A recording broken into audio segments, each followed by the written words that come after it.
ale w tym czasie wyszło zarządzenie i to w niedzielę przy kościele zawsze sołtys takie coś odczytywał. Więc pamiętam, bo ja sama to słyszałam, jak sołtys czytał. Zakaz absolutnej pomocy Żydom. Nie wolno nic podawać, ani do picia, ani do jedzenia, a broń Boże ukrywać, bo za to, za wszystko grozi kula. Nie wolno.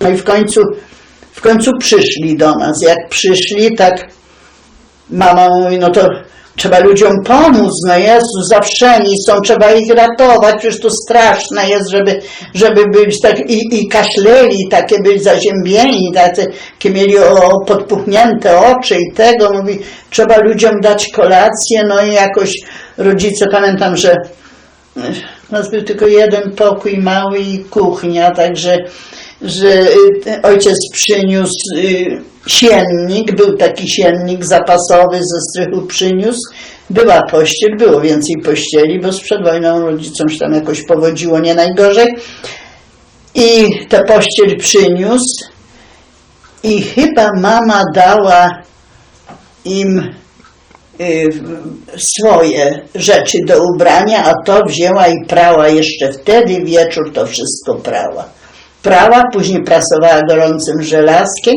i pamiętam, że smarowali głowy naftą, żeby na te pasożyty.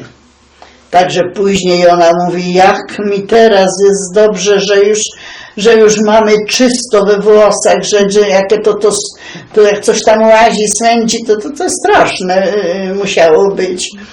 No i później mieli, mama to prasowała wszystko i mieli, no i tak się już zaczęło, że już zostali tak, jak opowiedzieli tą swoją tragedię z tym dzieckiem, jak ona tak strasznie rozpaczała i płakała, to mama mówi, jakie to straszne.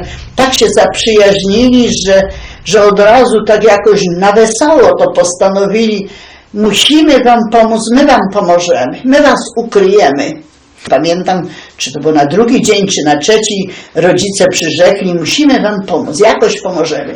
A mama mówi tak, to mówi, ja liczę na męża, bo on jest taki sprytny, że on potrafi wymyślić, on potrafi koło chce wyprowadzić w pole.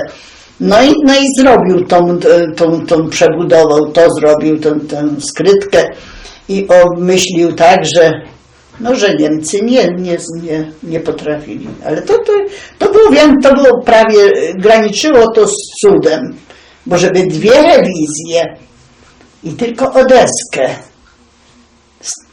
Mama prawie była pewna, że znajdą. Prawie była pewna i mówi, dzieci, mówcie ze mną tu pod twoją obronę, bo my chyba za chwilkę wszyscy zginiemy. Jak ona musiała myśleć, ja sobie jakoś nie bardzo zdawałam z tego sprawę. No gdzieś mi tam serce czepotało ze strachu, ale i ze zimna, bo my stali na zimnie, że mama tak ściągła, żeśmy trochę stali na tym kocu, trochę nas owinęła. I tego, ale mama to musiała strasznie przeżyć, a zwłaszcza drugi raz. No i w końcu nie znaleźli, poszli.